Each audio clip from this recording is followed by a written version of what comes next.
So, let's import some footage and dive a bit deeper into HDR.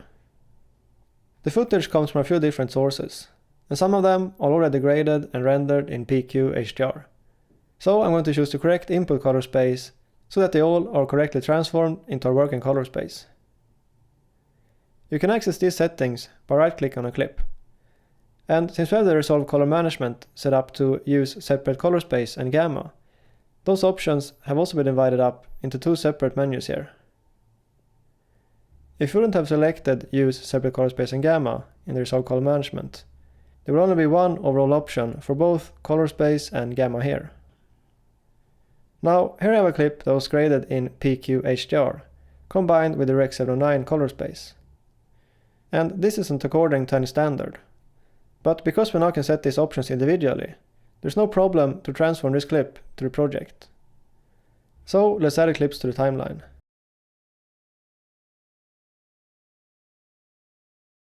If you now go into the color page, you can access those settings here as well, by right-clicking the clip thumbnail.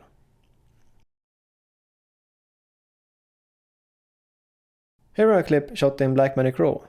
As I said in an earlier video, RAW files are automatically detected and debayed into the timeline color space, so I don't have to manually set an input color space and gamma for those types of files. Now, if you take a look at the graded clip, you can see it looks very flat, almost like a log profile in coded video. But this isn't really a problem though, since you're monitoring externally on a C9 or CX series OLED, which will display the video correctly. Now, to confirm that the signal is in fact okay, and not flat as it looks in the viewer, we can also use the scopes. So let's open the waveform monitor. A big help when working in HDR is the ability to change the scale to show nit values, and the actual luminous output of the signal, instead of code values, as it currently shows. To do this, go to Preferences, User, Color, and select Enable HDR Scopes for SD2084. Now you can see that we actually have a healthy PQ signal. Another thing you can do in the waveform scope is to set reference levels. Resolve allows you to have two of them. And one can for example be set to the maximum luminance level of your OLED, the value you got during the calibration. And another one if you want to see more clearly where a specific luminance level sits on the scale. I'm going to check the box Show Reference Levels and input the maximum luminance level of my CX series OLED as a high value. A great advantage to color grading HDR compared to SDR is that you now can see information in scopes that sits above your mastering level, for example 1000 nits. In SDR, this information isn't visible in the scopes, and the only way to know if there's more information available in the signal, like detailing the highlights, would be to lower the brightness. Now, how you set up the scopes really comes down to preference. You can for example colorize the waveform, add extents, or make the signal cleaner by using a low-pass filter. If you choose to utilize the low-pass filter, it's recommended to also enable extents, to be sure that you're not missing anything in the signal, as little spikes can otherwise be hard to detect. A particular scope that I've come to use more recently is the Parade waveform, which I've set to YRGB. This gives me greater control as I can see both the three individual RGB channels, as well as the combined luma representation.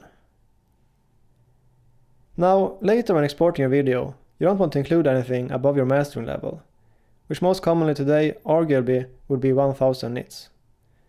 If you take a look at the waveform monitor and brighten up the image, you can see that we right now can move the signal all the way up to 10,000 nits.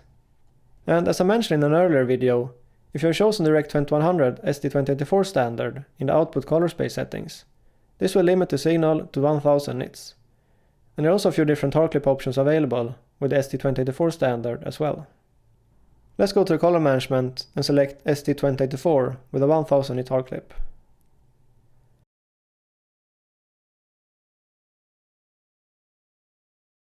As you can see, the signal is now clipped at exactly 1000 nits.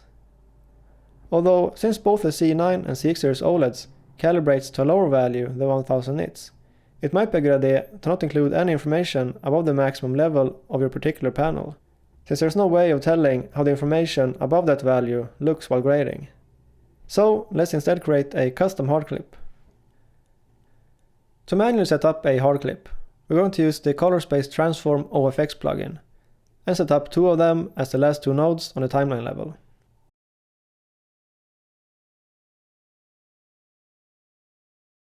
On the first node, start by setting output color space to Rec 2020 and output gamma to ST2084. The 2 input settings should be left to Use Timeline. Now, it doesn't matter which color space or transfer function you're using in the project settings, or if you're working scene referred or display referred. This will work with different setups. To configure a custom hard clip, set the tone mapping method to clip and enter the maximum luminance level of your OLED. I will also label this node PQ2020. Before we're done, we need to transform back into the timeline color space. Go to the second node and set the input color space to Rec 2020 and input gamma to ST2084, and leave the output settings to Use Timeline.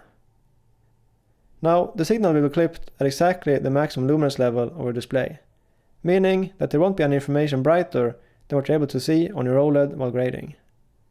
This can also be confirmed by checking the waveform monitor, where you can see that there's no information above this level. I will also label this node Out. As a last step to tidy things up, I will turn these 2 nodes into a single compound node and label it Master Clip.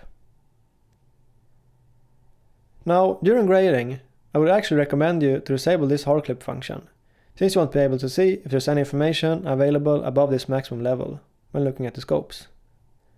You should then reactivate the hard clip before ending out the video. Now, as a bonus, I'd also like to share a quick tip for node labeling that I think is awesome. Instead of right-clicking a node and selecting Node Label, set up your Tab key to perform this function. This can easily be done by going to Keyboard Customization. Make sure that all commands are selected. Type Label in the search box, and under Nodes, you'll find Label Selected Node. Select the little box to the right and press the Tab key. Save and close. With all these settings now configured, and the OLED properly set up and calibrated, we're finally ready to start grading in HDR.